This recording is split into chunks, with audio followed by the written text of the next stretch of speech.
Hi, and welcome everyone to the Three Principles Global Community webinar. The Three Principles Global Community, or 3PGC, is a nonprofit organization that's committed to bringing an understanding of the three principles to people throughout the world. Today we have Kristy Halvorsen with us, and Kristy is a nomadic world traveler and founder of Your Revolution Coaching. After stumbling upon the principles, she retired from a career as a lieutenant firefighter, paramedic, sold her house and most of her belongings, and set out to wander purely by instinct. Kristy works with people from all over the world and all walks of life, both individually and in groups. A common thread is embracing the unknown and trusting life while waking up to the simplicity and complete freedom available to all of us. Her word to describe this simple, fun, and beautiful way to live is to Coddywomple, which I love that word. Coddiwompling is to live by instinct, open to limitless possibilities and enjoying life along the way. In addition to her coaching practice, Kristy is also the training coordinator for Michael Neal's Supercoach Academy and Supercoach Cafe. Kristy earned both a bachelor's and master's degree in mechanical engineering from Florida Atlantic University and is an International Coach Federation certified PCC. Kristy's home base is in her Airstream trailer, and she will most likely be wandering North America for the remainder of 2020. So Kristy, love that you're wandering around, and you can tell everybody where you're at today if you want. And I'm going to turn it over to you. Sure. Thank you so much for having me here, and hello everyone. I'm excited to chat, to share, and then to take your questions and just have a nice conversation with you all. And yes, so the topic of today is blossoming in the unknown, and I thought that would be a cool topic, especially right now with the so much talk about the unknown. And as Bonnie mentioned, one of my favorite words, if not my favorite word, is the word Coddiwomple, and it means it means a lot of different things. But one of my favorite definitions is to live without predicting the future. You know, to really embrace the unknown. And as Bonnie mentioned, I live in my Airstream, and I don't usually stay places very long. Right now, I am in a small little peninsula called Shadyside, Maryland. It's right on the Chesapeake, and I'll be here till Saturday, and then I'm gonna head north. And then by next weekend, I'll be in the Boston area, and I'm thinking I'll head up to Maine to get cooler.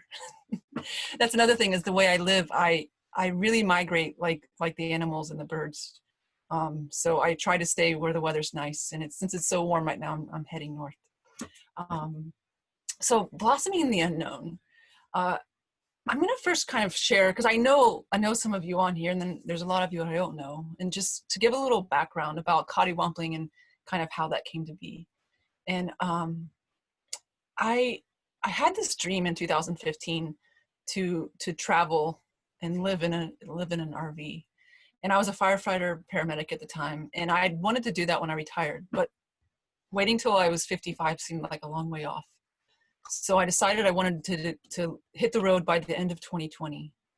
And so I made this plan. In fact, I still have it. It was one of those things where you future cast, like I set a date by December of 2020, I want to be on the road. And then I decided all the things I need to do to get to that space in 5.5 years. And it looked really impossible. And unbeknownst to me, I was fully on the road and with no house and all the belongings I had in my Airstream or my truck with me by November of 17. So it was just over 2 years that it all just came together. And in the midst of that, I was never, well, to back up a little, I was never really a seeker of any kind. And I wasn't big into reading books or doing self-help or any of that. And someone had suggested I read The Inside Out Revolution late summer of 16. And I read it over a weekend. And that Monday I didn't know what happened, but all I knew is I was going back and forth between crying and nervous like excitement, and my heart was racing, and I guess I didn't know then, but that I guess you would call it I had an insight. a significantly large one. And then I just started coaching differently. I started living differently. And I was still following my plan that I'd made, but sooner or later I realized that life had better plans. And I totally let go of all the planning I had. And that's when just the most beautiful snowball in the world started rolling so fast that I couldn't stop it if I wanted to. And that's when I ended up, buying a truck, buying an Airstream trailer and hitting the road in really a matter of months from the time that snowball started rolling. And I could tell you so many stories of what happened in that time, but we don't have enough time. But that during pretty much the end of 16 and into 17 is when I started embracing the unknown in a really deep way. And when I hit the road, it was a dream of mine. But in the dream, I thought I'd plan where to go and, stay places a while and you name it. And when I hit the road, it was November 30th of 17. The plan was to have no plan at all and to purely be drawn towards where I was heading next. And that was purely in the thought of traveling. So wherever I would live next, I wouldn't decide where to go. I would just know somehow. And then when I knew, I would go there. And then once there, I would wait until I knew where to go next. And I've been doing that for almost 3 years now. And it's taken me on the most amazing journeys and I thought I would be in the US and there was 7 months time where I parked my Airstream in a storage lot in California and traveled by backpack all over the world. And I met some of you, stayed at some of your houses while I was on my world gallivanting, but that wasn't possible in my mind to do that. And so there's been so many things that have happened that I wouldn't even have known to imagine them or to make that a goal because it just wasn't something I would have even thought was possible. And what was interesting was, in my mind, I was living by instinct in my travel, but the rest of my life, I was just living like we all do. And I quickly saw that it relates to everything, and I went as far as saying I was going to take a gap year and not do anything in my business for a year, just take a year off, coach my clients, but that's it. And funny enough, in the year I took off from my business grew. and it was because I began just really living from that space of not knowing the future and really, really seeing how deeply just freeing it is to really live in what is. And so I thought the best way to kind of share these things with you before we open it up was just to share some stories. And I really could sit here and tell you stories until tomorrow, but I thought I'll share what comes up and share a few stories and then just, take your questions. So a story I wanted to start with was early on. It happened in March of 18. So I had been on the road just 5 months. And I used to live in Florida. I lived in Florida my whole life until I hit the road. And it took me until April, from November till April, to make it to California from Florida. So I go pretty slow. And in March, I was in New Mexico, and there was this beautiful place. I was on this 9-mile dirt road up into the mountains. The closest grocery store was an hour away. It was really in the middle of nowhere. And I have solar on my trailer, so I can go out in the wilderness and survive about 3 weeks with no help from anyone. And 3 weeks is when my water runs out. So I have to go back into town to get some water. But other than that, I'm fully self-sufficient. So I was out in the mountains. It was the White Mountain Wilderness of New Mexico, not far from the White Sands Desert. And there was this beautiful, I had heard, place where there's petroglyphs, ancient drawings on rocks. And it was out in this big mound of rocks. And by mound, I mean massive hill, and it was a couple miles walk to the top. And so I had been working and I planned to go to see the petroglyphs. And I got to the petroglyphs and the sun was going to set in, an hour or two. I thought that was plenty of time to get to the top and start making it back before the sun went down. And this gentleman that kind of was the volunteer at the petroglyphs came out and spoke to me at my car. And he just kept talking and talking and talking. And I'm looking at my watch oh my gosh, I'm never going to make it to the petroglyphs before the sun goes down. And there was a point, and he was a really nice man, and I just kept talking with him. And there was a point when I gave up and I said, well, I'm not going to see the petroglyphs today. I just was meant to come talk to this old man. And I finished chatting with him, and he kind of sent me on my way, and I said, I know I might be too late for you now. And I was like, yeah, but I had a really bright headlamp in my truck. And I thought, well, I'll go as far as I can get and turn around.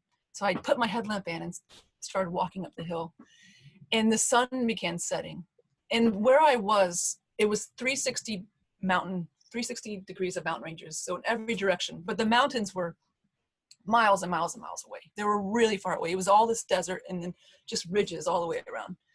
And there was a point where the sun had dropped below the horizon, and the sky, if you've ever seen a New Mexico sky, it was so brilliant, purple and orange and pinks. And I remember just looking around and seeing the black silhouette of the mountains with the sky and then the desert and the rocks. And I'm like, this is the most beautiful thing I've ever seen. And I continued walking, and shortly after that, I got to the top of the hill where most of the big petroglyphs were. And at this point in my journey, I'll take a sidebar, I was really lonely. Like, that's one thing about my journey was it was hell for the first few months.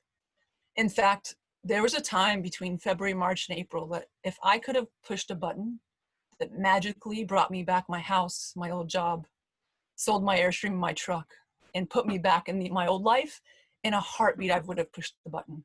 I was very sad, very lonely, and really thought I'd made the worst decision of my life during that time period. And this happened right in the middle of that. So I was sitting there right in the middle of this really deep, lonely spell, witnessing one of the most beautiful things I'd ever seen. And I sat down on this rock. And right next to me, I look over, and on this other rock was this stick figure, this man that was probably drawn 1,000 years before. And I'm like, oh, look, I'm not alone. This dude's with me. And so I kind of felt like a little less alone sitting there watching this beauty. And then I realized whoever drew him 1,000 or so years ago, like, was sitting right where I sat. And then it was this cascade. Like, it was almost like I could hear boom, boom, boom. Like, I started seeing it more and more. Like, oh my gosh, I wonder how many people have sat and watched this most beautiful sunset. Oh my gosh, oh my gosh. And I suddenly felt so connected to the little guy, to the guy that drew the little guy, to the other people, and then suddenly I felt connected to, like, everyone. And I remember sitting there watching the most beautiful sunset with tears just flowing down my face, realizing how totally unalone we ever are. And so I was just sitting there in that feeling for a bit, and then I go, oh my gosh, if that little old man wouldn't have stopped and taken up all my time, I would have hiked up here and gone before the sun ever set. I wouldn't have seen all this beauty. I might have been in such a rush that I didn't sit down on this rock and notice the little guy and realize all this. And then it happened all over again. It was like boom, boom, boom. I thought, oh my gosh, if that man wouldn't have talked to me, I wouldn't have sat here. Oh my gosh, if everything that happened today wouldn't have happened exactly as it did, I wouldn't have been sitting here. And then it just kept going back to, oh my gosh, if the Romans wouldn't have had the war back in some crazy year AD or BC, like, I wouldn't be sitting here. And it just kept getting bigger and bigger until I said, oh my gosh, there's nothing that isn't supposed to happen ever.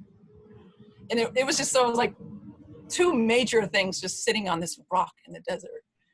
And I mean, it was unbelievable. To say the least, I walked back to my truck in the pitch black with my headlamp, looking at little petroglyphs in the dark all the way back. And I mean, I'd had things like that happen previously, but that was a pretty big one. And it happened because of really being open to the unknown. The old me might not have gone out there. The old me might have interrupted the old man and rushed to the top and back down before the sunset. Or the old me might have, when the old man stopped talking, just gone back to my trailer. But there's something special that happens when you're just really okay with what is. And I didn't even understand what that meant at that time, being okay with what is. There was another time, well, I call it my poof, where I had another big realization. It was, well, cool. I just realized that for the first time. So that was March of 18. And in March of 19, I had a little poof again. And this one happened I was sitting in an Airbnb in California and writing an email to a client. And when I wrote the first part of the email, I wrote it. And the very last part, I don't know where it came from. In the email, someone was asking me about living in wisdom. And we had talked the day before about kind of marinating in wisdom. And I said, marinate in wisdom all you can. Imagine me typing this. Marinate in wisdom all you can. Be gentle with yourself when you think you haven't. And then wonder if that's even possible. And when I wrote and wonder if that's even possible, it was like my keyboard was hot. I was like, oh my gosh, I don't know that. I had to I'm sitting there looking at the words saying, is that true? Wow, it feels true. Do I know that? I didn't think I knew it, but I wrote it. It was one of those things. And I remember that was the end of the email. That was like the last line. I'm like, do I send this? Is that true? And I'm like, well, it's on the keyboard. I pushed send, sent it off on its merry way. And then I really was just in shock with what I had just seen on the screen of my computer. And when I saw on those 3 short lines, marinate in wisdom all you can, be gentle with yourself when you think you haven't, and then wonder if that's even possible. What I saw in those words were, everything is wisdom. There's absolutely nothing ever that isn't wisdom. And the reason why that kind of hit me so hard was because my entire Coddiwompling time in my trailer had been about discerning, is this wisdom or is it thinking? I would literally sit and do that when all of a sudden I knew where to go. When I knew where to go, most of the time it was like, oh, I know that's where to go next, and I'd go. But sometimes I'm like, I have to figure it out. Is this really it, or is this not it? And reading those words that appeared on the screen of the computer, that's why it kind of was a big slap in the face, because I said, oh my gosh, you don't ever have to figure it out again. And there was a very confusing time in there. In fact, I reached out to Dickon pretty immediately. It was like, Dickon, help! Is this true? And he wrote me an email back, and then I think I wrote him twice. And I was just like, I don't know. I wasn't. No offense, Dickon, if you listen to this, but I wasn't totally sure if it was true. And so I called somebody else, one of our other elders, and she answered the phone. I was like, oh my gosh, she answered the phone. Is this true? And she was like, yes. I almost felt like, yeah, like welcome to the club, And so I kind of hung up the phone with like, okay, I guess this is true. It feels true that everything is wisdom. Now, what does that mean? And in the coming months, I couldn't speak about it. And Michael was my coach at the time, and I didn't even know how to say what I'd seen. And he was just like, oh, you've seen something big. I can see that, but I don't know what it is. Let me know when you figure it out, kind of thing. But there was a number of months that were just full of stories I could tell you.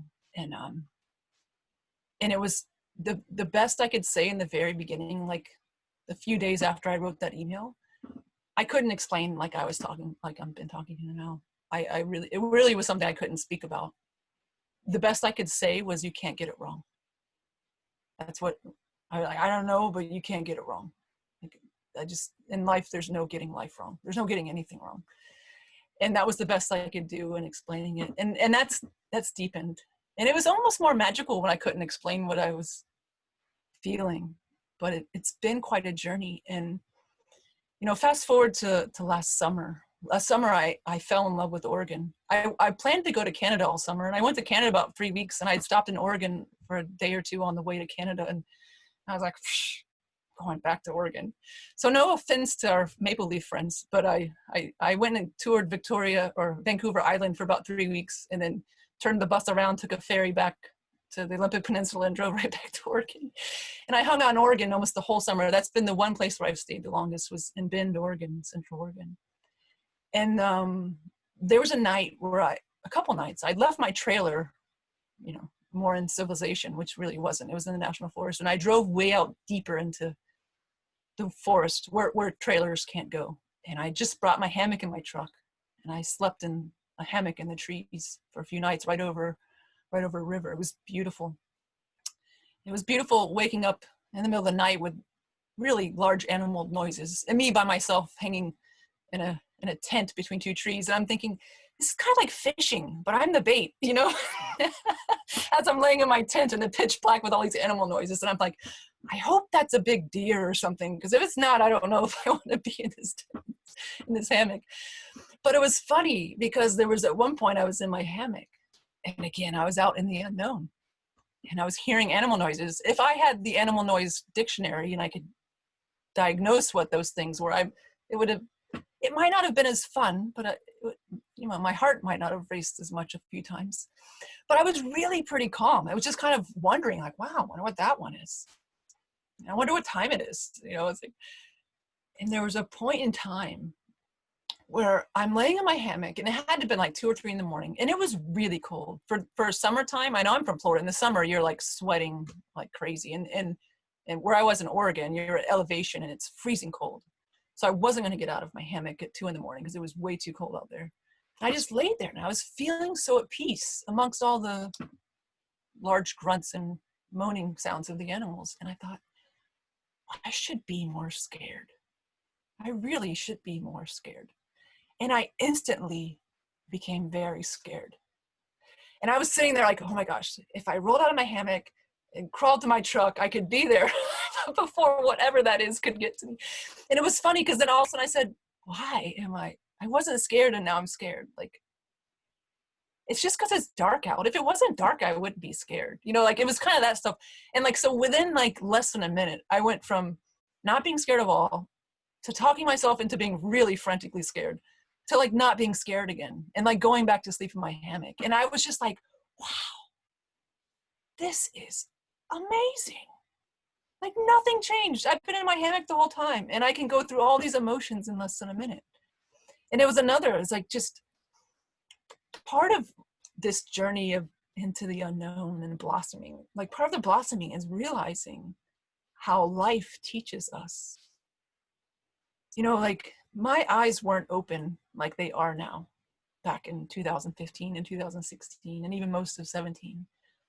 And yeah, I had some guides on my journey, some really amazing ones and some really amazing friends that have kind of pointed me and guided me. And really the way I see it is my eyes just opened, like things became more clear. Like I, believe it or not, I'm a lot slower than I used to be, even though I feel like I'm fast a lot of the time. But I had enough guidance and pointing and friendship and love in this special space for me to get clear eyes, to open my eyes, to be open to life teaching me. And that's what I think can happen to any of us and all of us. The way I describe this journey I've been on for, just about 3 years is without knowing it. Like I sent myself on a walkabout, like the Aboriginals send their young men on a walkabout by themselves. I didn't know it. And I being me and the big everything, like I went out, I sent myself on a walkabout without knowing it. And it was the greatest gift of my life. And now doing a walkabout like this isn't in the cards for everyone. I'm not saying that. Like, everybody go sell your house and everything you own and get in an RV and travel the world. I'm not saying that because it's not for everyone. But there's something special that happened for me on this walkabout I didn't know I was on. And that was getting to a point where literally life is my guide and life is my coach. And I don't know if a day goes by where I don't learn from life now. Whereas I don't think in the first 38 years of my life, I learned from life that much at all. But I'm just open to it now.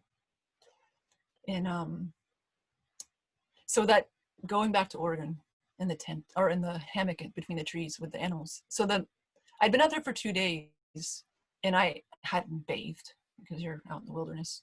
And there's a river there. It was a really big, beautiful river. And it was way down a bank right from where my hammock, I was almost over the river hanging from the trees.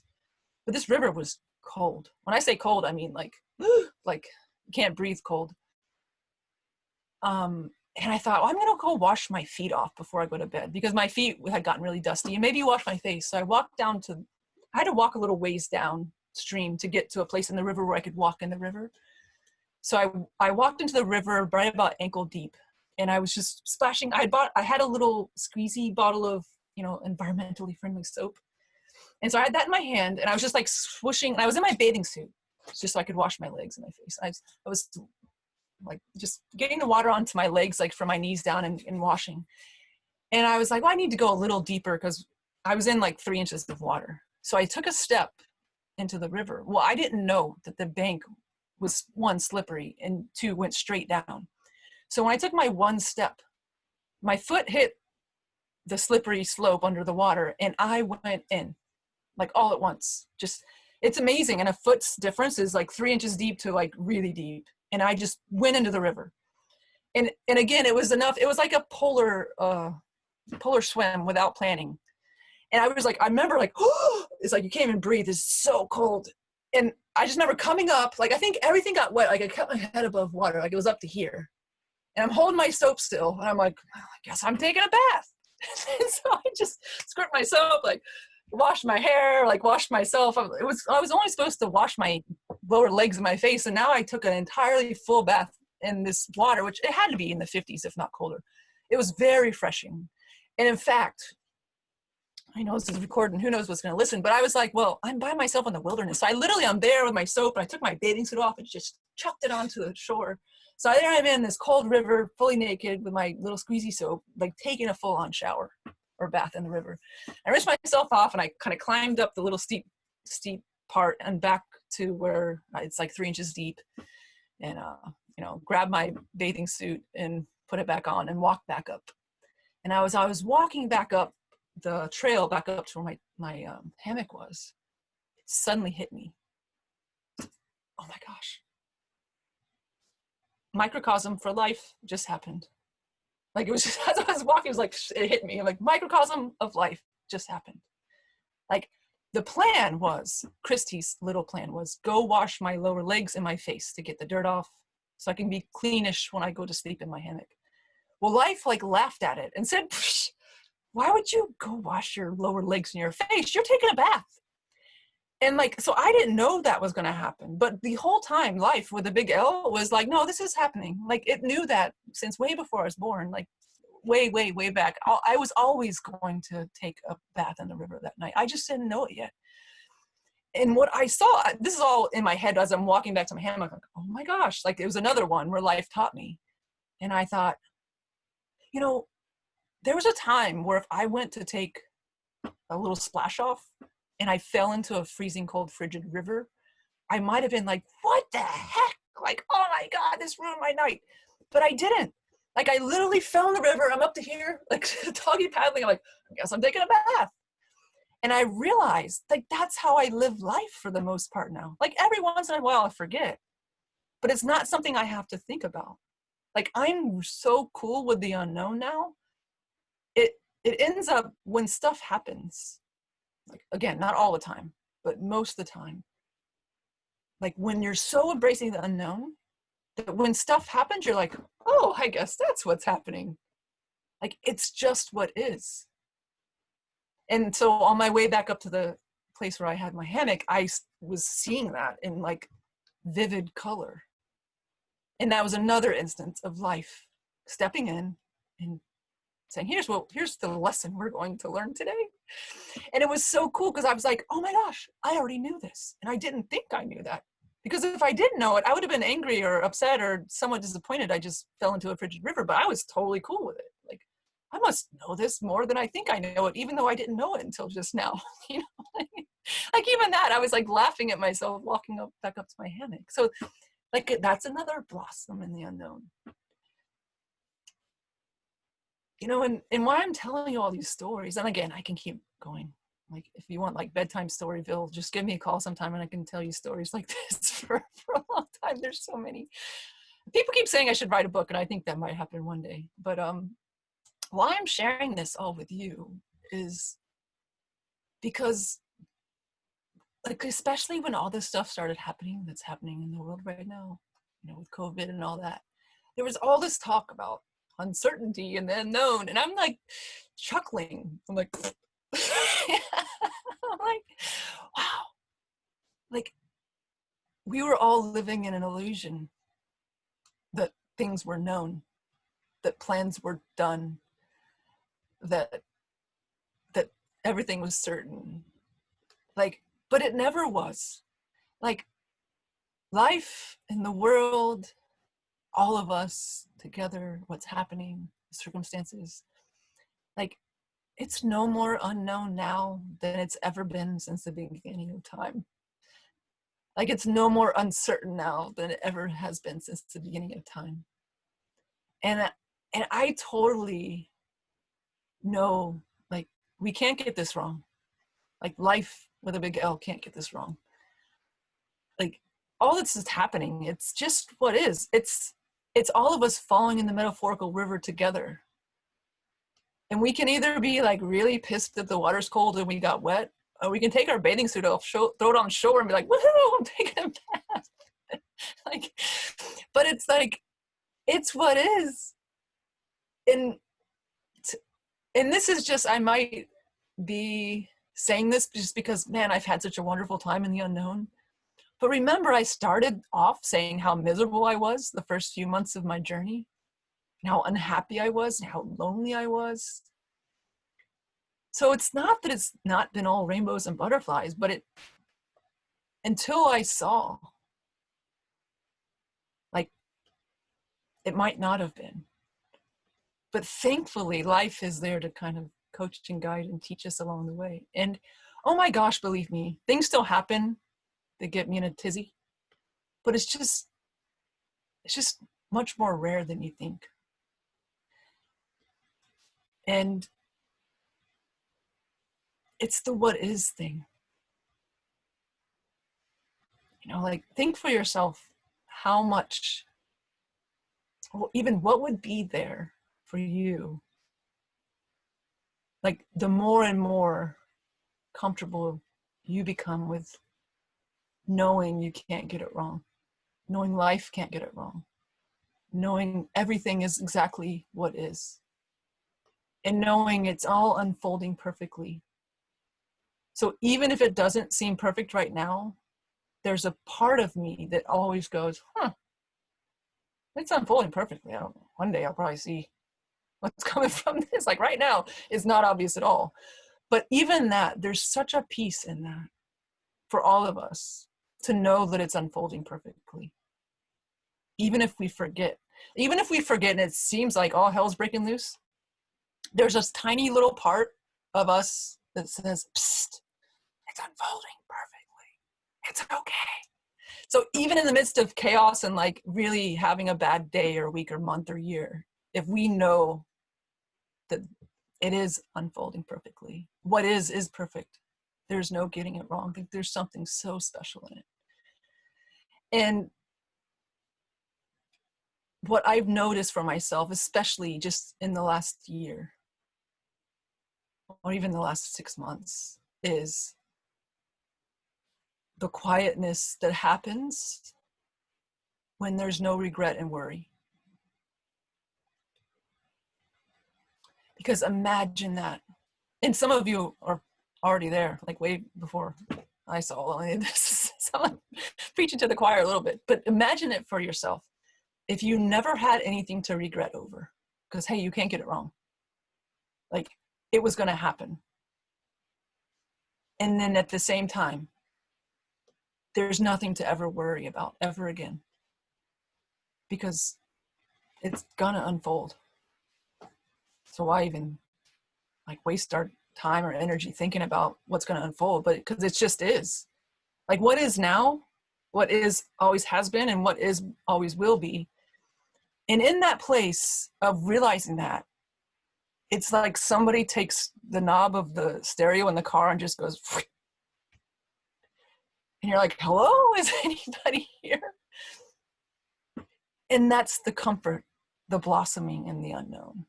And I had a short little chat with Mavis a few months ago, and it was for something having to do with Michael. And she asked me something, and I was like, I don't know what happened, but I don't really regret stuff anymore. I don't worry about stuff very much.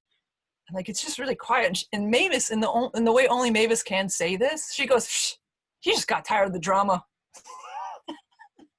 and I didn't really know what I thought I knew. I was like, what do you, I got tired of what drama? What drama are you talking about? I got tired of. And Mavis is like, well, the drama in your head, you just got tired of it. And I'd never really thought about it like that. Like, I would never have described it like that if you would have asked what happened, like why it got so much more quiet. But she was right. Like, I don't have time for it. Like, I hear, it's funny because my mom has a lot of stuff going on in her life right now. And I hear the things my mom wonders and worries about. And I'm like, oh my God, I never thought of that. Like, it didn't cross my mind to think of it. But man, a few years ago, I'd probably been right there with her, like mulling around. I tell her, I mean, don't tell your mom this all the time. I do every once in a while. I say, Mom, you're digging in the horse poop. Like, stop digging. Like, it's not fun. But it's funny because I would have been right there digging with her not too long ago. And now, yeah, I dig every once in a while because we're all human and that happens. But even when I dig, I don't think I dig as deep. And it's not for quite as long. Before I know it, I'm like, ugh, gross, and just walk away. It's what Mavis said. We don't have time for the drama. But I don't think you can stop digging in horse poop by one day waking up saying, I don't have time for the drama, I'm going to stop. It's something deeper. It's seeing more. It's going and living life and being open to letting life throw you in rivers and take you up rocks at sunset and so many other things. It's that. And if we listen, life can teach us every day. I mean, again, I won't keep going and telling stories, but you can see life. Like, I don't know if a day goes by that I don't see something and go, wow. And whether it's looking at a baby bird in a nest and seeing the simplicity of all that is, or you name it, just being in conversation with a friend and hearing what's there and hearing what's made up. There's so much to learn and there's so much to blossom. And I'm going to close with this. Like, that's why when Bonnie asked what my talk was, honestly, there's a picture of me with a bunch of flowers. I'll tell you how I came up with the topic is Bonnie said, I need a picture and I need a topic. So I went looking for a picture of me that I hadn't used before. And I found that one with me is on the 3PGC site. It's me standing with a bunch of flowers. I'm like, oh, it's a pretty picture. Look at all those blossoms. I'm like, oh, Blossoming the Unknown. And so I told her that was my title. And I didn't really know what I was going to talk about until this morning. I sat down and I said, I should really figure out what I'm going to say. But it's that simple. Because of course I'm not going to plan a talk until it happens. Because I'm weird like that. I'm staying in friend's house. I told you I'm off. I don't think I told you. I'm in a little, yeah, I did. I'm on a peninsula in Maryland on the Chesapeake. And I told my friends, oh, I'm busy today at 2. And she goes, what are you going to? I said, I'm going to talk. What it's about? Oh, it's about Blossoming the Unknown. And she goes, well, what are you going to talk about? I don't know. This was last night. I'm like, I have no idea. She was like, oh my God, you can go to sleep not knowing what you're going to talk about in your talk. I'm like, I don't know, I'll figure it out tomorrow, but that's it.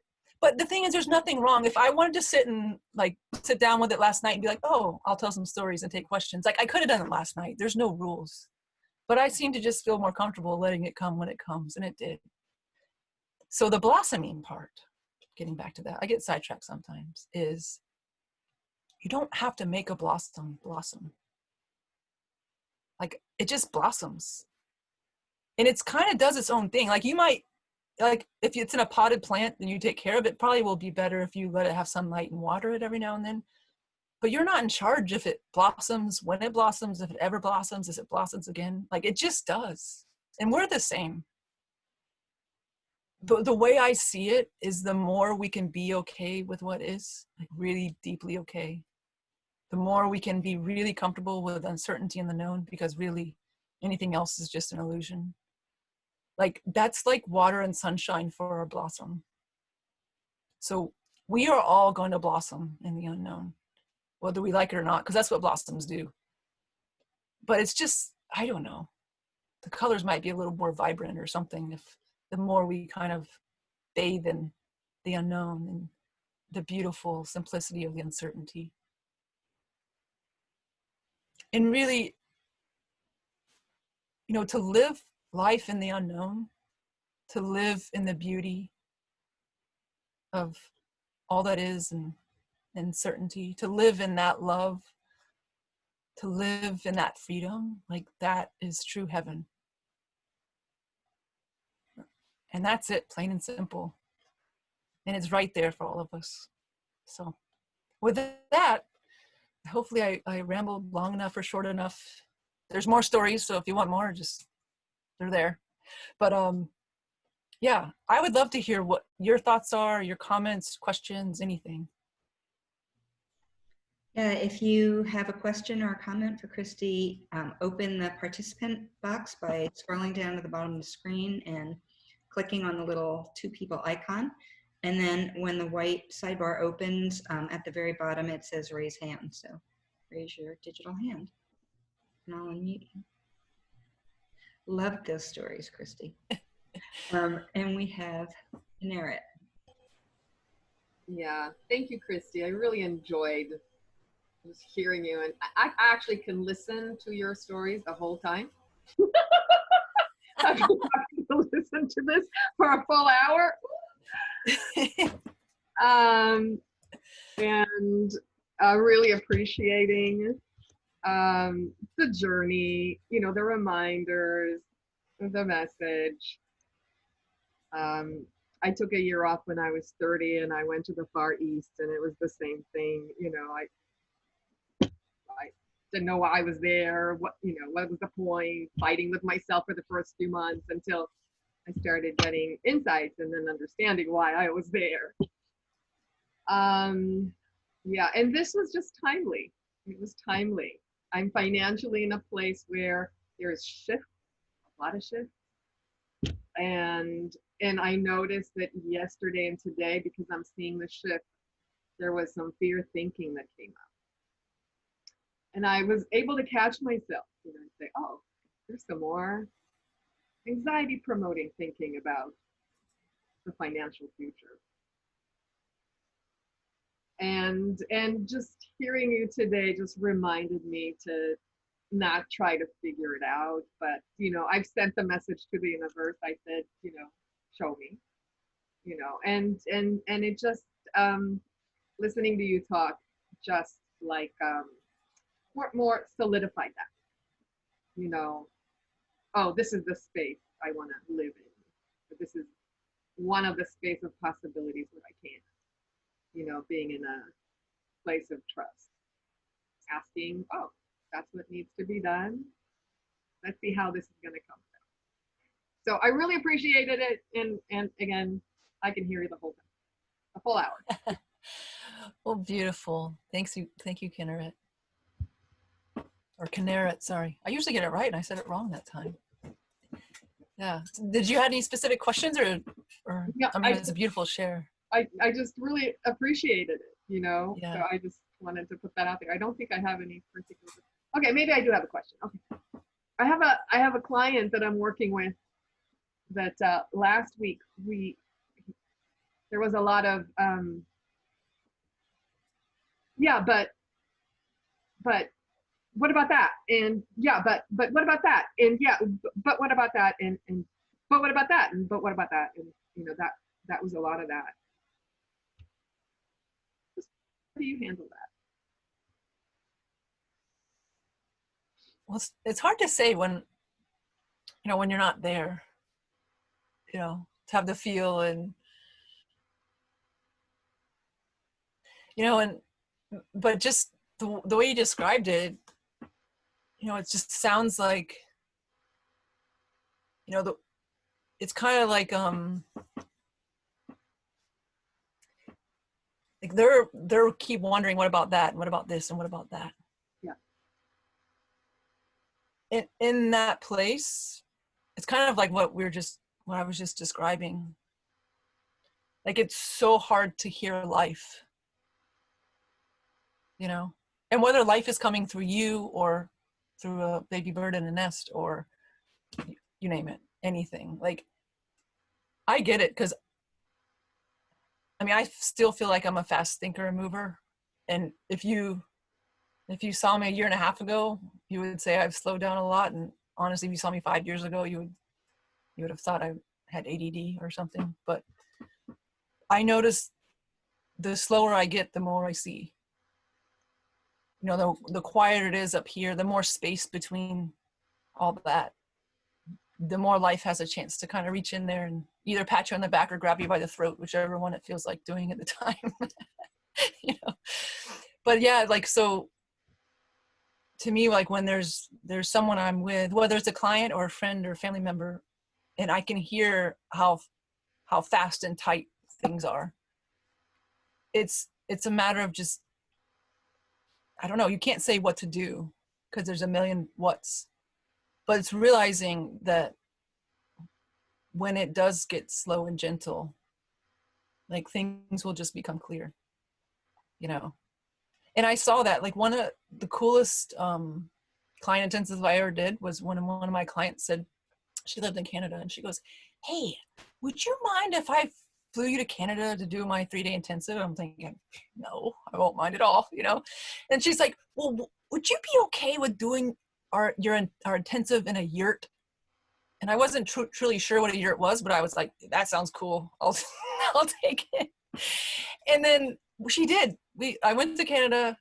She went and got a yurt out in French Canadian Providence. Which is that one? Quebec. Yes, it was in the forest in Quebec. And we really did just go out there. And it was so nice because cell phones don't work. Nothing works out there. And you're literally by yourself. And I said, you know, I've never done an intensive with a client where I'm like living with them for 3 days. So this is new. But hey, I'm all about the unknown. So we're going to do it. But what I saw in that intensive was, it was what we're talking about. Like, we just hung out, and I kept thinking, I probably should coach her on these 3 days. Like, sometime I kept feeling like I wasn't doing my job because we didn't ever sit down. Well, I think over the campfire a couple times, like sat in chairs and like talked, but we just hung out together. And it was amazing because there wasn't as much talking, but it was one of the coolest, deepest intensives I've ever done. But it really was hanging out. And there's something that happens when you can see what they're bringing up and it doesn't look like a big deal. You know, like to them, it's like, oh my gosh, this is going on, like, blah, blah, blah, but, and you hear it and you're like, oh, you know, like, but then it's like, it's almost like you just, if you are there long enough and it's almost like your non-reaction, like your true, not your faking non-reaction, but your true, like seeing that it's not really that big of a deal, like something happens there. And that's why I was describing that intensive I did, because there was a whole lot of that going on. There wasn't as much coaching or talking as being together and quiet just happened naturally. Like, she slowed down without talking about it. I hope some of that made sense. Yeah. Thank you. Sure.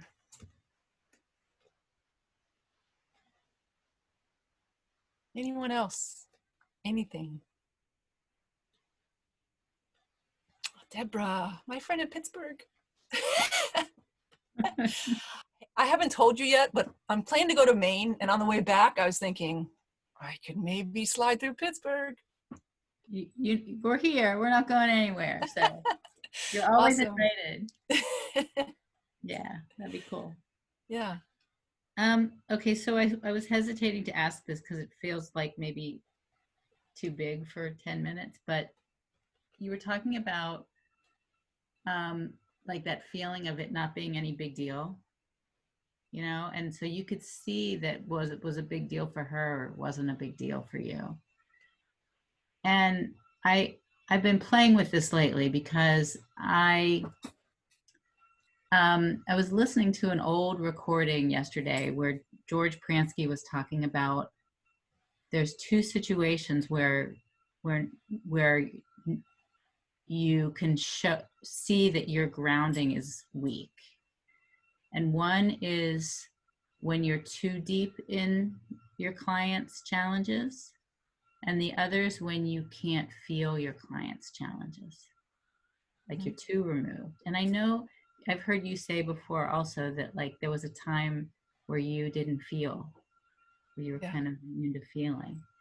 And I'm just wondering what you see about that, like the difference between not feeling and the different and being able to see that it's not a big deal. Does that question make sense? Yeah, it does. And it's cool because Deborah's able to ask me questions like that because we know each other pretty well. But she's totally right. And that's something I didn't share because how can we share all of our life in an hour? But I used to not feel. In fact, when I first started working with Michael, I can't remember exact words, but it was something around like in my first day working with him, in my first day of my intensive, he said something like, don't quote me because it was different, but it was something around like, you are the like most non-reactive, like high performing person I've ever met. Like, or not, it wasn't high performing, but in other words, I actually made it through life without feeling or being reactive to stuff. And it was incredible because I used to not feel. And I think that really took a hit on my coaching. You know, I remember there was a time when Michael said to me, if you could just care about people more. I'm like, but I do care. You know, like it might not be obvious. And he said that in a very nice, caring way as my coach. But something does change when you can relate and feel and be with that person in a compassionate way. And at the same time, see how there's confusion happening. You know, and it's not what's going on that's causing the problem or the issue. It's what hasn't been seen yet that's causing the problem or the issue. And there's such a compassion that can happen in that. And yeah, like just to give you an example, in your client, there was one point where she was a coach. I'd actually met her during my ICF training years ago. And so she's a coach. And I said, hey, it was funny because I kind of shocked her, and I don't do stuff like this very often, but I grabbed the cushion of the chair I was sitting on and I started rocking around, like screaming, ah, and holding onto the cushion. And she's like sitting, walking, like, what are you doing? And I'm like, oh, I was just pretending like I was scared there was no gravity and I was going to float into space. And, you know, like holding to my cushion, screaming. And I'm like, our old style of coaching was, you go get ratchet straps and duct tape and tie me to my chair so I don't float away. And this different style of coaching is like, oh my gosh, I'm so sorry you feel like you're going to float into space. Like, you don't have to say that, but you like really have compassion. Like, you really think there's no gravity and you're going to float away. Well, let's just see more about how gravity works, you know, like until you're not scared and you can let go of the chair. Because that's the thing is, in that metaphor, I can look at a person holding onto a chair and rocking around and screaming. And at first I'll wonder what they're doing. But then when I realize they're scared they're going to float into space, like, I'm like, oh, it's so, like, you're sweet. You're like, you're scared you're going to float into space. Like, I don't have to say that. I can look at them and have compassion and not be worried at all about the fact they're going to float into space. Because I know, like, just as you all know, nobody's going to float off their chair into space. Like, we don't have to get excited over that. So I can have compassion for them that they think they could possibly float into space and be scared about it. But at the same time, my calmness at the visual of her floating into space, like my complete knowing that she won't, is transformative, like by itself. And so, like, the old me would have been like, oh my God, you're gonna float into space. Okay. You know, like I would have been like that. Like it might have been like a little rough feeling.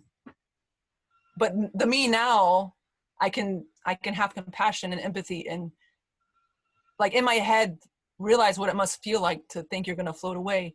But then me sitting there in the present moment can feel all that. Am I knowing that she's not gonna float away?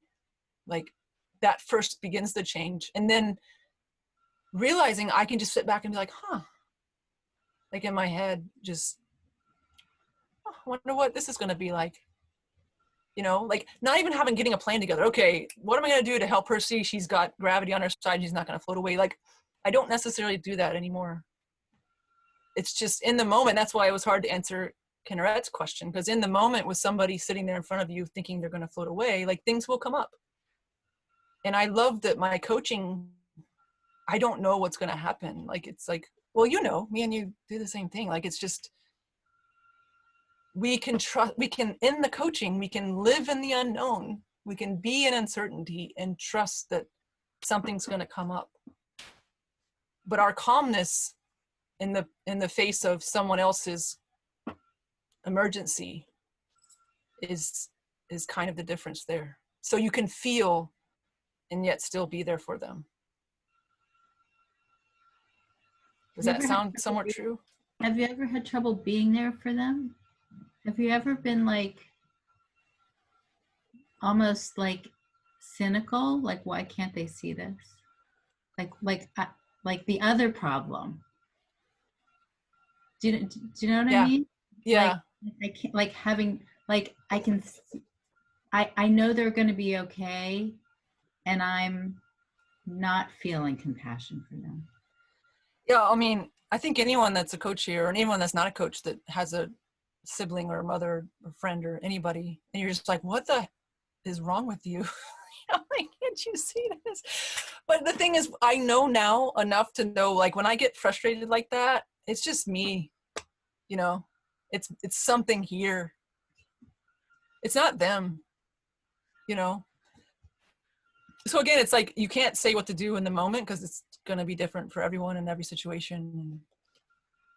But to know, like, it's almost like, and it be okay with being frustrated, you know, because there's something to like being really frustrated and being like, well, that's okay too, you know? You know, like, so it's like, so you're frustrated because someone in front of you, you think they should get it, and then you beat yourself over the head with a bat for being frustrated. Like, you see, like, not much is going to happen with all that going on. So it's like, okay, you're frustrated, but even that is okay. And it's like, if you can really trust the unknown and trust that things will blossom, because blossoming the unknown, it doesn't just mean we're going to blossom. Conversations will blossom. Like, but it's almost, and this is not like truth with a big T. This is just Kristy's answer to a question at, 2:59 Eastern. It's just like, I don't know. It goes back to like, the less going on, the better. So the less beating myself up over it. And then the deep, like, little seed of knowing that in due course and time, like, I like, I think it's Michael's metaphor about raining. Like, in coaching, like, we can just rain on people, and you can say coaching, but it can be conversations. I mean, anyway, you can just rain on what's happening. And whether the rain lands on a rock or the desert floor or fertile soil, like, that's up to life, but know that in due time, in due course, like, you can't get it wrong. There's something special in that. This is a lot of rambling, but there's something special in knowing that, and just being able to be with someone and being able to get really frustrated and be okay with that even. Is that even remotely helpful? Perfect. Okay. Maybe I'll see you in a month or so. Good. Yeah. Anyone else? James. Hi, James. I think Bonnie has to unmute you.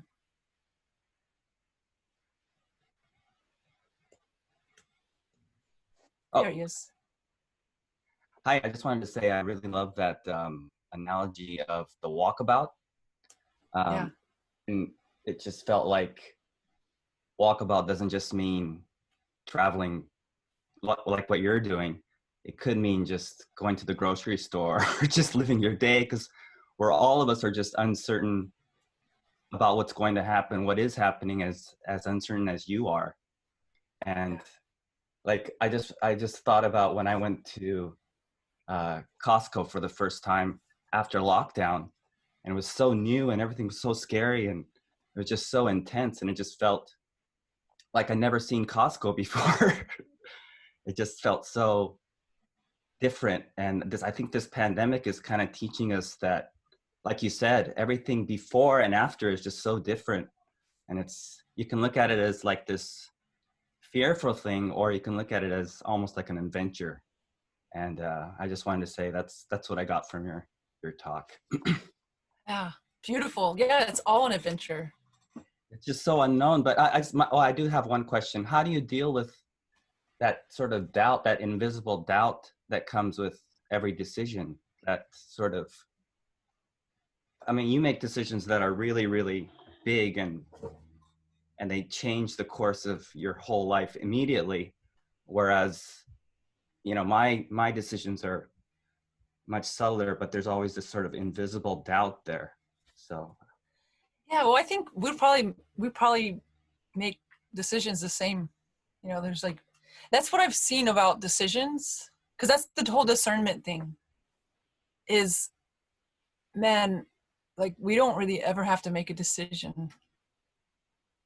You know, like that just keeps getting thrown in my face more and more, like realizing that deeper and deeper and deeper, how, you know, we all make millions of decisions every day and we don't even know it. You know, the fact that you asked that question was a decision. Coming on the call, like I'm sure you've ate or drank or used the restroom sometime today, and all those were, quote, decisions. But at the same time, none of those were decisions. And so then it looks like big decisions, like say selling your house and moving into a trailer. Like it looks like that's different than deciding to have tea or coffee. But actually we didn't decide to have tea or coffee. Like it's a knowing to have tea or coffee. Like we just grab one or the other. You know, like if I had a chocolate and vanilla ice cream cone and I offered one to you right now, I would pick one, chocolate or vanilla, like everybody on the call would pick one or the other. But did you actually make that decision? You know, like, so a good example is, most of the time I have no idea where I'm going. Like I have a general direction. Like that's a definition of Coddiwompling, is to travel purposefully towards an unknown destination. So I'm purposefully traveling, but I'm going to an unknown destination. Like in general, I'm heading for Maine, but if someone right now said, hey, come to wherever, I might go there instead. Like I'm not stuck on Maine, but I'm pretty sure I want to go there. But even until yesterday, I really didn't know where I was going past Maryland, other than north. And then I wrote a friend in New York City and said, hey, I don't know how this would work, but I'm driving down up 95 right past New York City. You were from there. Is there a way we could say hello? Like, I don't think I can pull my trailer into the city, but you tell me. And then she writes me back, oh my gosh, on Friday, I'm leaving to my beach house in Connecticut. I have a house on the Atlantic. Would you like to come stay there for a few days? And I'm like, yes. So yeah. So I'm leaving Maryland this weekend and I'll be in Connecticut on the beach, sitting on the Atlantic in my trailer for a few days. And I didn't know that was going to happen until I wrote her an email, you know. And yesterday, one of my besties is in Boston. I said, hey, same thing. I'm going to be coming through. I'll stay outside the city somewhere. Are you free 2 weekends from now? And he writes me back, oh my gosh, I have 2 friends that are about to buy an RV. They need help and they have a place to park right outside the city on a river. Do you like kayaking? And I'm like, what? So I'm like going to stay, 30 minutes outside of Boston in a place where I can sleep in my trailer and go kayaking and have great friends, and I keep getting shocked that that kind of stuff happens, but I don't make the decisions. Yeah, I reached out to both friends and something came of it. And sometimes I just wander up the road and find a place to stay on my own. It's not that simple. And it looks like those are all decisions, but actually who is ever making the decision? Like the best I can describe it is this. I've used this metaphor before, and hopefully it makes sense again this time, is people say go with the flow. And I imagine that is like there's a river and you're like the leaf going with the flow. And now if you went to like, say, a really big waterfall, like Yosemite Falls, which crashes down like 2,000 feet, and you were that leaf in our bodies, like that might look dangerous to fall 2,000 feet. It might hurt and we might not live through it. But the metaphor to me changes when you see that you're not a leaf or a person going with the flow. Like you are the flow. You are the river. So, this is one of my stories. I hiked up to the top of Yosemite Falls and I saw the water going over and it sounds like a jet plane. And it's like one of the most unbelievable things I've ever seen.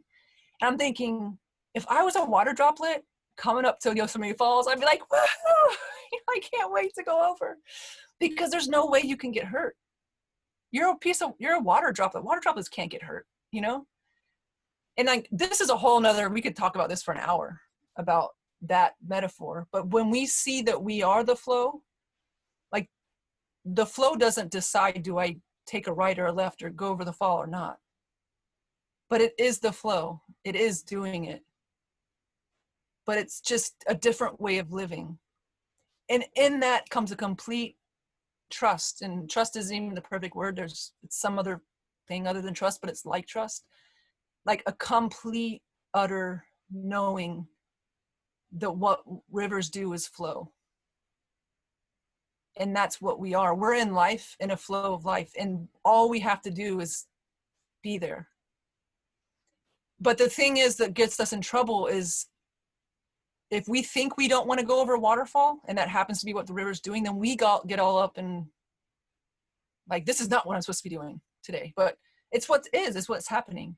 Or if we see the waterfall coming and for a week straight, we stress ourselves out, you know, we don't sleep because we're stressed about this waterfall, but we're just like, the waterfall is what is, you know, like there's a sweetness in the trust that one, like life is happening and what happens is what is.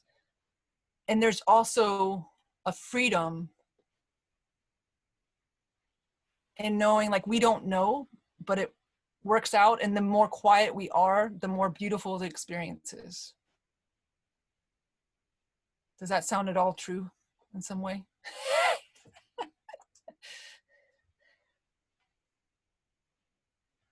Oh, James is needing a button. Maybe Bonnie can get him. I see him trying. Oh, sorry. I just wanted to say the first word that came to mind was relief. It must be like pure relief to live that way. Just relaxing to it.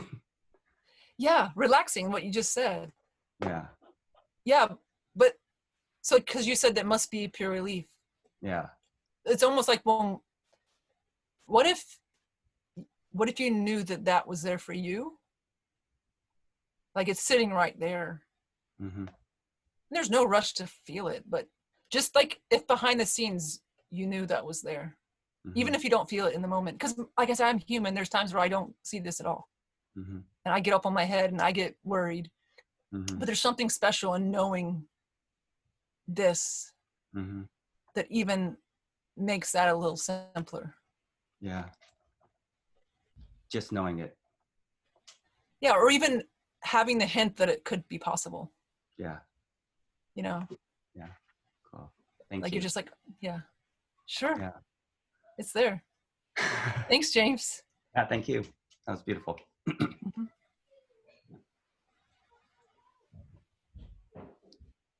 Anyone else?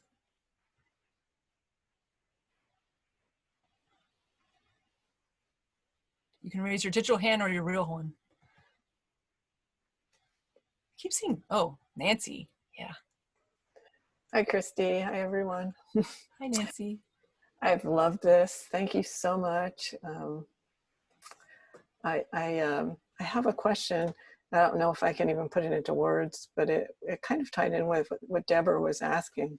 And it's just that being in a place of having a conversation with someone, whether it's coaching or whether it's just, or a friend or anyone, just being in a conversation, is that I'm finding that if I can settle down and just be in that space, the other person feels it too. And I actually have a friend that's out traveling just like you are, and she's only left, like a month or month and a half ago. And so we recently had a conversation, and so it just really helped to be able to just settle down into that space. And it's the piece about feeling, I guess, because she was feeling a lot of feelings about like self-judgment and, having thoughts like she's an idiot. And she's a friend for a long time. And it was kind of like that, being torn between, like you said, like with your mom, of not picking through the pile of horseshit Yeah. and staying in integrity about what I'm seeing. And I'm seeing that, you know, that's a thought, and is that really true?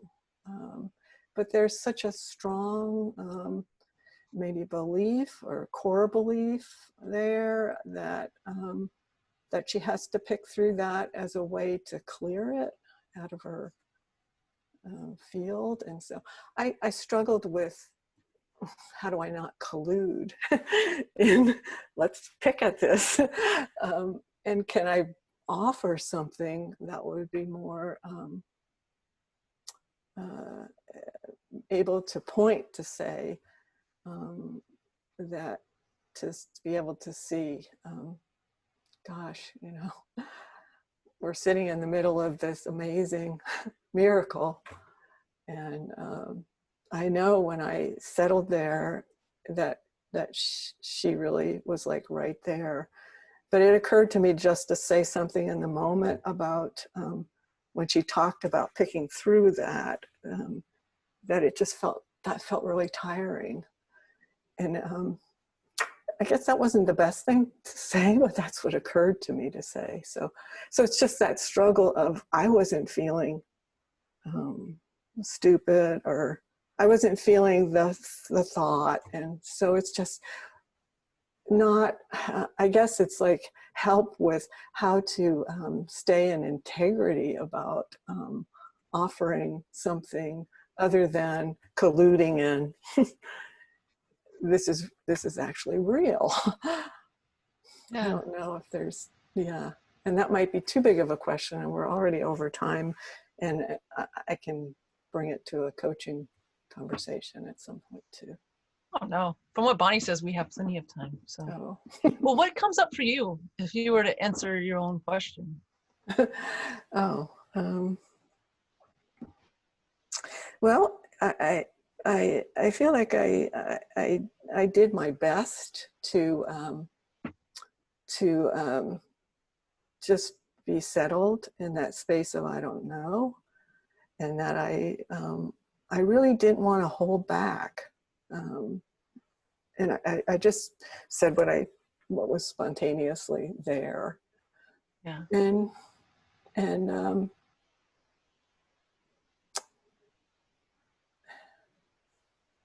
yeah, so what comes to me now? I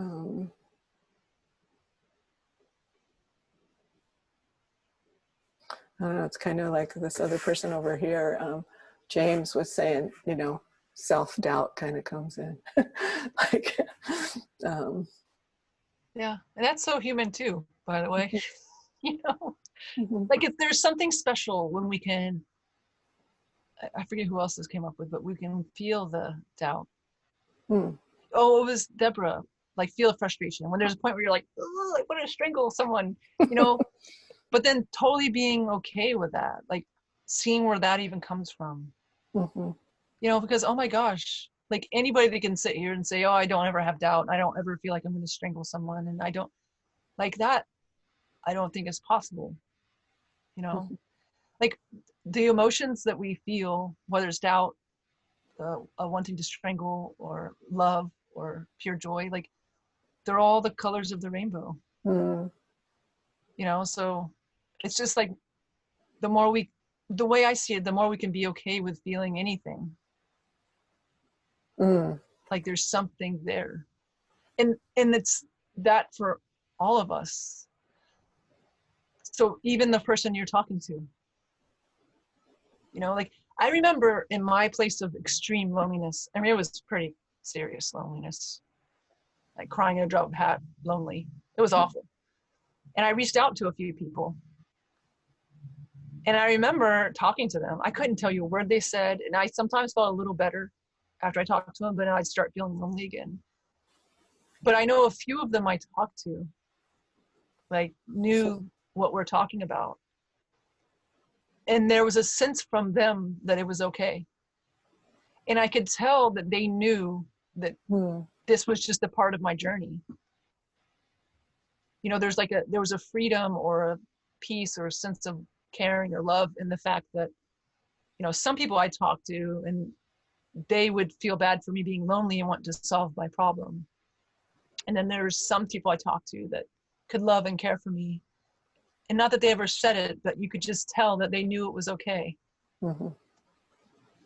You know, like there's something there. And so again, it's hard to say when you're not there in the moment. Mm-hmm. But it seems like the quieter the space, the more of a chance of hearing some whisper. Mm-hmm. You know, for everyone, for you, for them, for all of us. You know, but it's, so all that stuff, like the self-doubt and blah, blah, blah, blah, blah, like that's completely human. And at the same time, it looks like the more we see about who we are and about life, like the less that happens. Mm-hmm. But there's a different path. So one path might be like, okay, I want to see more so I don't feel doubt. Mm-hmm. Like that doesn't seem like the path that might be the best to jump down, you know. Mm-hmm. But then there's the path of like, oh, I'm up to seeing more. You know, and who knows what's going to come from that? Like, who knows what our friend or our mother or our client's going to see?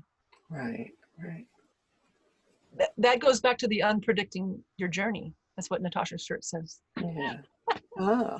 You know, because that's one of the definitions of Coddiwompling is to unpredict your journey. So the journey is in life, in coaching, in relationships, and anything. If we're in the coaching conversation and we think we can predict what they need and where it's going to go, like we're not living in the unknown fully. Mm-hmm. What do you hear in all that? I hear that the truth of that, and I think well, it seemed like I felt like I was like stepping into the river when I just said, you know, I'm just going to show up here. I don't know where this is going to go, and I'm going to show up in the conversation. And then when I felt myself like doubting, that's when I went into my head more.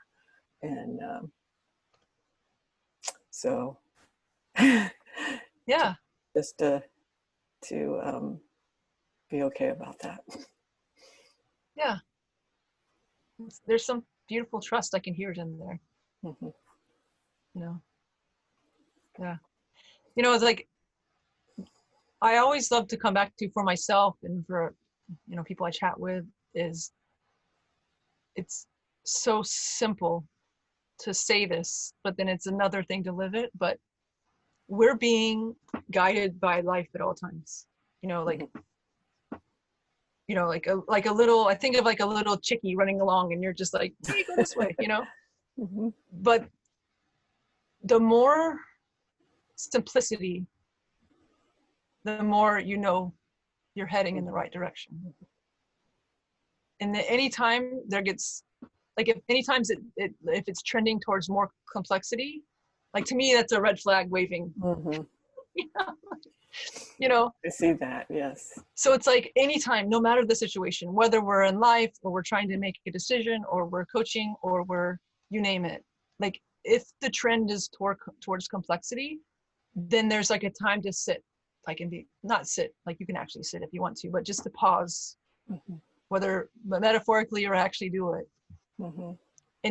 and to wait or to see or you name it. And then when life is trending more towards simplicity, like it's like an exhale, like, oh, okay, you know. But we're all human. We all get stuck in places. We all have doubts. We all have, you name it. Mm-hmm. And to me, those feelings are like that's more complexity, Mm-hmm. and it's fine. But it's just a call for a pause. Mm-hmm. I hope that even. Oh, that's great. Something. That's Yeah. great. Yeah, yeah. You know, I keep saying that today. I hope that's something because it's so abstract. You know, like you can't get a hold of it. It's more than something. Yeah. I love the simplicity is the such a good pointer. Yeah, thank you. Yeah, like it's like our lighthouse. Mm-hmm. Mm. Yeah, Wonderful. Thank you so much. sure. Anyone else?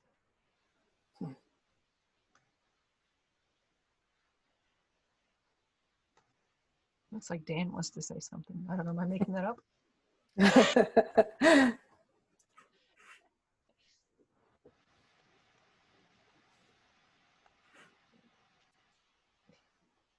Mm. Is he looks like he's looking. He does. Hey, Bonnie, can you? There he goes. Okay, there we go. He had that look. I just really enjoy your sharing and your energy, and it's been a delight to be here. I don't have a lot of questions, but I did enjoy the questions that other people asked. So I always learn something. So it's been great. Just been enjoying. I love seeing your different pictures you post. Along the way on Facebook. I'm not sure. I think Facebook, or is it Instagram? I don't know. Maybe both. But just seeing where you are, it always surprises me. Oh gosh, how'd she get there? I thought she was over here. So anyway, I know. Yeah. Yeah. Well, thanks. Yep. Oh, go ahead. Oh, you have to come back to Oregon too. I know. That's what I was about to say. Is I kind of wish I was in Oregon right now. It's just so far. I think I'm going to hug the East Coast this summer. Oh, it sounds wonderful there. Yeah, enjoy the ocean. Yeah. Yeah. But yeah. Yeah. Well, thank you. And Good to be here. Thanks. yeah. Thank you, Dan. It's always nice hearing you. You have such a gentle way about you. Yeah. Yeah. And if anybody wants to be friends on Facebook, I stopped at one point. I thought I was posting too many pictures, and I took a couple months off, and I had people reach out. Where are you? What are you doing? And I was like, I just felt self-conscious of putting too much stuff on Facebook, and people are like, no, like we want to see where you're at. Like we're living vicariously. So like if you do request to have a friend request and I don't get back to you, just shoot me a message and say, no, you really know me. And if you don't, you should. Because sometimes I get friend requests from people I have no clue what they are, and I don't accept them. But I will accept any of you, and any of you listening. Just find me. So yeah. All right, if nobody has anything else, it's getting probably close to time, Bonnie, right? Yeah, God, this was really fun, Kristy. I love the stories. I love your insights. Yeah, it was super fun. I'm looking forward to the book. Yeah, thank you so much for coming on and doing this. Thank you. And I just want to let everybody know that the next webinar is with Marina Galan, and it's on August 12th. So hopefully we'll see you then. Yeah. Cool.